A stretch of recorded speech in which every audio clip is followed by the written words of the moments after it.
Siempre cuando arrancamos el programa destacamos que lo estamos haciendo desde la redacción de La Voz.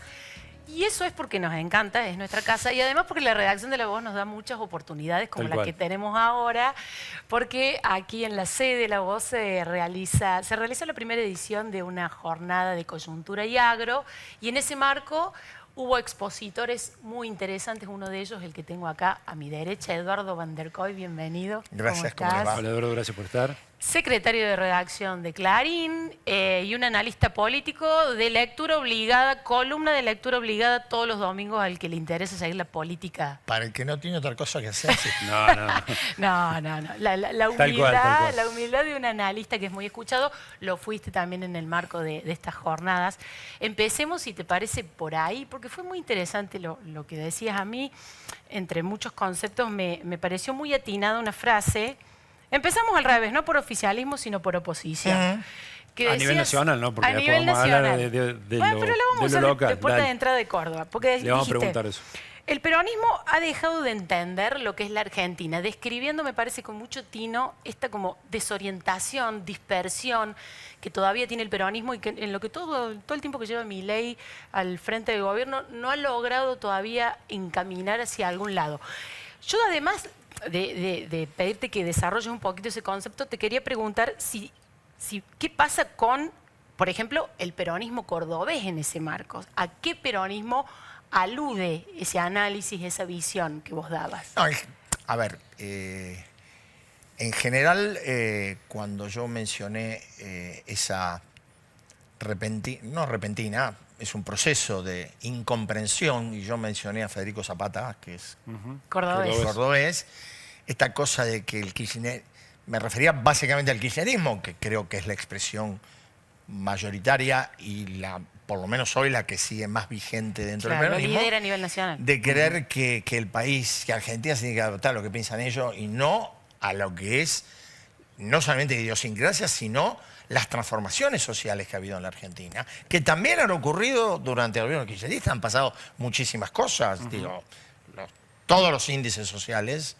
son índices que en general han ido decreciendo. Entonces, esto produce, y yo mencioné el libro de Guillermo Oliveto, que es muy ilustrativo de cómo un país que se distinguió siempre por la fortaleza de la clase media, hoy tiene una clase media crepuscular casi, donde tomando 50 años para atrás ha perdido casi un 40% de su composición como tal.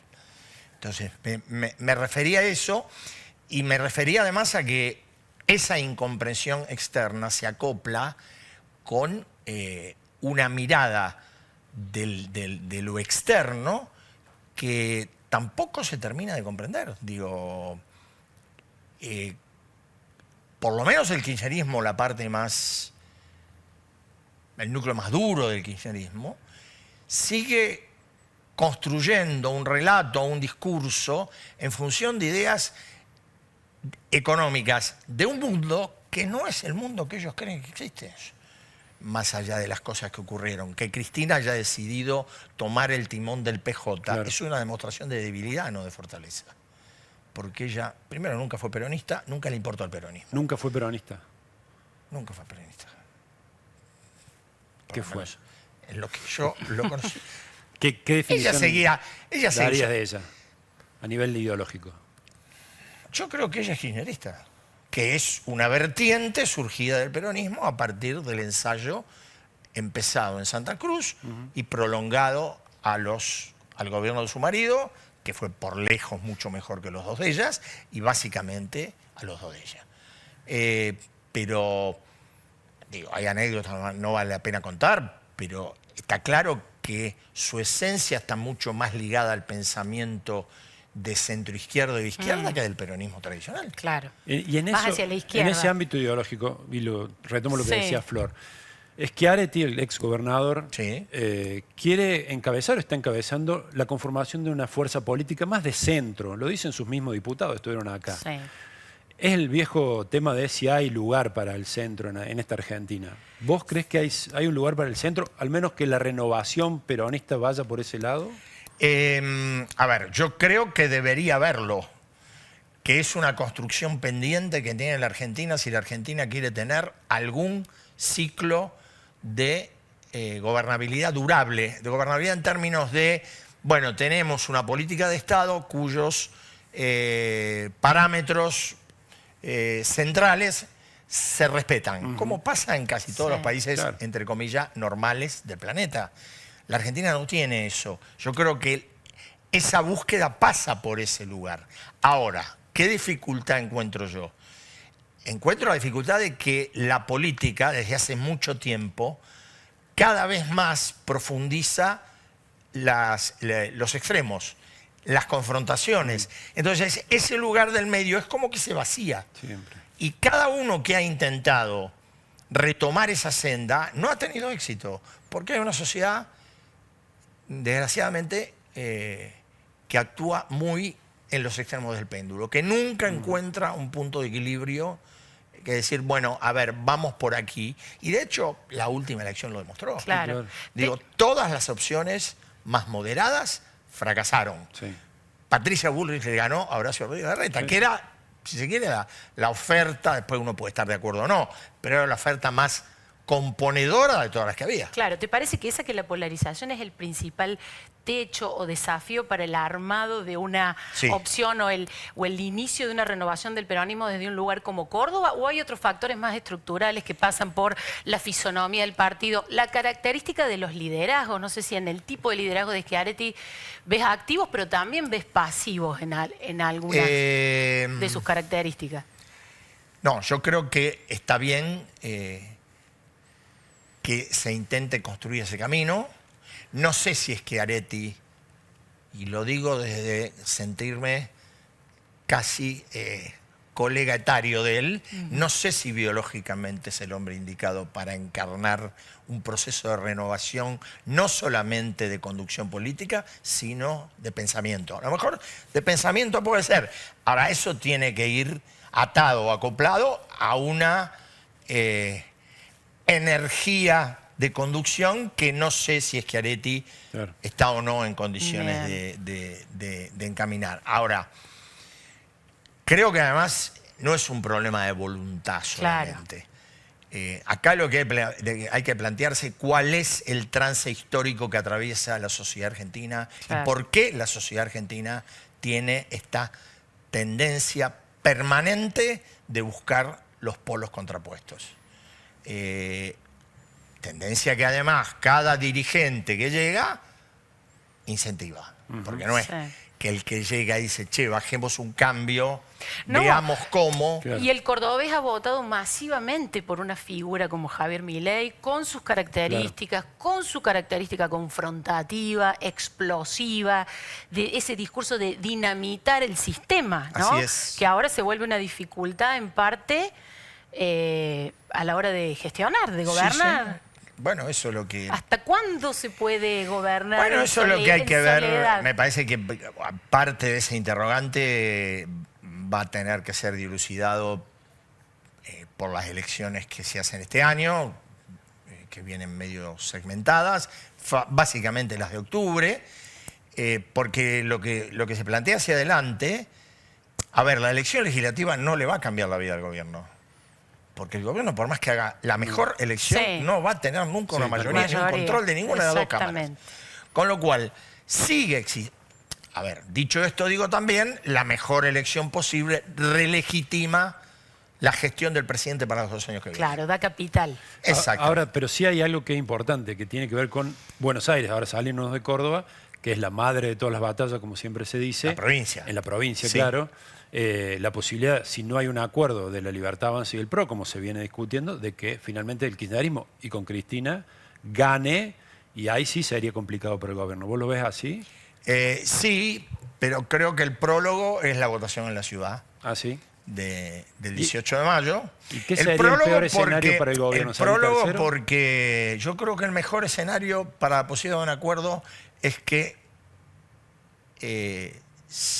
pierdan ambos.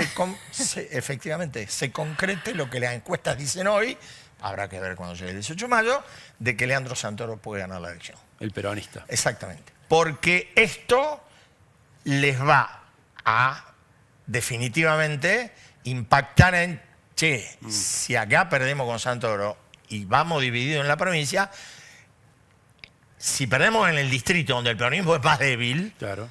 ¿qué nos puede pasar en la provincia de Buenos Aires? Entonces eso puede ser que active la idea de algo que sea una alianza y no una cooptación. La Libertad Avanza va por ahora por la cooptación. Claro, eso plantea eso. Macri está en la idea de si yo revitalizo el viejo proyecto Juntos por el Cambio otra vez en Provincia de Buenos Aires. Digo, me parece que ninguna de las dos, o si querés las dos, tienen un riesgo de encontrarse alguna sorpresa que sea la posibilidad de un triunfo del kirchnerismo. Y el gobierno nacional y la figura de Javier Milei parecían haber entrado o estar transitando una especie de valle pequeño, no sabemos de qué profundidad en materia de popularidad, de imagen. Viste, se plantea ese derrotero desde el discurso de Davos, que no fue muy atinado, luego el escándalo de Libra. Bueno, más que no atinado, a mi gusto fue un disparate. Sí, provocó de hecho una manifestación masiva, bueno, el escándalo de Libra, el episodio todo en la Corte Suprema de Justicia con el intento fallido de las dos designaciones, sobre todo la del hijo, tan polémica. Pero cerró el acuerdo con el Fondo Monetario y apareció el Milei de siempre, digamos. Claro. ¿Vos considerás que eso que fue un episodio que en realidad fue más en la opinión pública, pero no le restó apoyo y no sigue adelante, digamos, sin heridas, su capital, su imagen y demás ante la gente, o no? Yo no creo que le haya restado apoyos significativos para este periodo, para este momento. Yo sí creo que son heridas que quedan y van al archivo. Claro, en Porque latencia. sobre todo, la opinión pública argentina funciona mucho con esa lógica. No, bueno, yo te perdono. Pensemos en Carlos Menem. Claro. Hasta que un día, bueno, pasó que no se perdonaba más.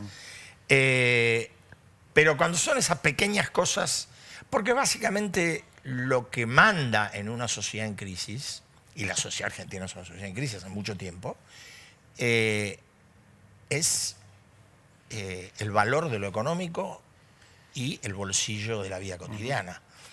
Entonces, mientras el presidente logre, después podemos discutir a qué costo, mantener la expectativa inflacionaria en una pendiente, y es muy probable que todas esas transgresiones, no digo que desaparezcan, pero queden neutralizadas por el momento, efectivamente. Claro. Después, inevitablemente, tratándose de una elección legislativa, va a haber una fragmentación. Por más que el gobierno tenga que tener la primera minoría o tenga la mayoría, va a haber una fragmentación porque las elecciones legislativas son eso. Y hay un núcleo del voto que tiene Milei, que en verdad pertenece al PRO, que en verdad representa a Patricia Bullrich, y que ahí fluctúa. Y en esta elección, si querés, tiene la oportunidad de decir, bueno, yo voy con los míos, podemos votar las listas nuestras, para presidente lo voto a Milei, pero yo voy por acá. Claro. Con lo cual vos ahí podés tener y vas a tener sin duda una sangría. Y eso tiene mucho que ver con estas cosas que vos mencionabas, que van quedando, pero que si tengo la oportunidad de llamar la atención, lo llamo. Y otras cosas, digamos, añadidas como, bueno, la verdad que el estilo del presidente, uno puede decir, es provocativo, es desafiante, en algún punto es cansador también. Sí, es muy difícil. Por la intensidad. Exactamente. Es muy difícil pensar en construir algo armónicamente con una mayoría social, con alguien que permanentemente está petardeando al resto. Es muy difícil eso. Y eso genera cansancio y puede expresarse en lo que estamos hablando. Tal cual. Eduardo. Bien. Muy claro, muchísimas gracias por tu análisis. Muy interesante escucharte. Y además, vamos a seguir leyéndote, por supuesto. Las jornadas para las que viniste a Córdoba es una primera edición, entiendo que se van a hacer más, o que vas a volver. Sí, se supone que sí, si estoy con vida. ¿Cómo no? A dar tu mirada y tus análisis, incluso cada vez más cerca de las elecciones, así que cada vez más. Estaban las pasos que ya no están, pero bueno. Pero bueno, siempre hay algún motivo. Así es. Muchas gracias. Muchas gracias. Corte y ya volvemos con más Voz y Voto.